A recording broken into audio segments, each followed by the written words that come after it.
Voilà, en attendant donc de suivre à 17h15. Et puis, mercredi 7 août, donc, le départ du dernier contingent, c'est la revue de presse. Le départ du dernier contingent américain du Niger alimente les colonnes de quelques journaux.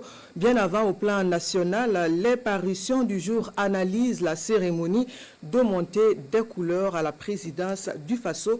Dans son adresse, le capitaine Ibrahim Traoré invite le personnel à s'investir davantage. La revue de presse, donc, avec Mariama Tamboura. L'indépendance ne se donne pas, ça s'arrache, propos du chef de l'État, le capitaine Ibrahim Traoré, repris à la une de Sidoya.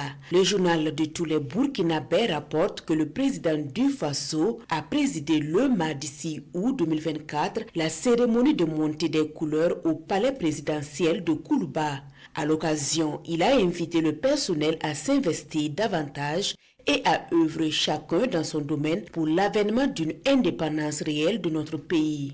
Le journal Le Quotidien informe pour sa part que le chef de l'État s'est également exprimé sur les rumeurs de tentatives de déstabilisation véhiculées depuis quelques semaines. Les informations sont réelles, a confirmé le président du Faso, qui dit être bien conscient que de tels projets ne cesseront pas au regard de la lutte actuelle menée pour la libération du pays. Nous maîtrisons la situation, toujours des propos du capitaine Ibrahim Traoré, repris cette fois par l'Express du Faso. Le quotidien bobolais qui s'interroge qui en veut tant au pouvoir de IB. Que veulent-ils réellement au pouvoir en place au Burkina Faso? Ceux qui se cachent derrière ces tentatives répétées de déstabilisation du Burkina Faso en marche vers sa souveraineté sur tous les plans ont-ils autre chose de meilleur à proposer au Burkinabés? Avons-nous encore besoin d'un coup d'État pour développer notre pays? Des interrogations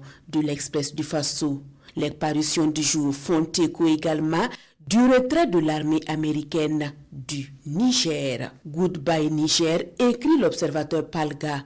L'Obs informe que le lundi 5 août, l'oncle Sam a en effet procédé à la fermeture de la base 201, ce qui marque la fin de la présence militaire comme le veulent les autorités nigériennes. Au journal Le Pays de renchérir que tout porte à croire que ce retrait, qui ne se fait pas de gaieté de cœur, reste, quoi qu'on dise, un coup dur pour Washington, qui avait misé sur son ancrage au Niger pour installer une importante base de drones à Agadez.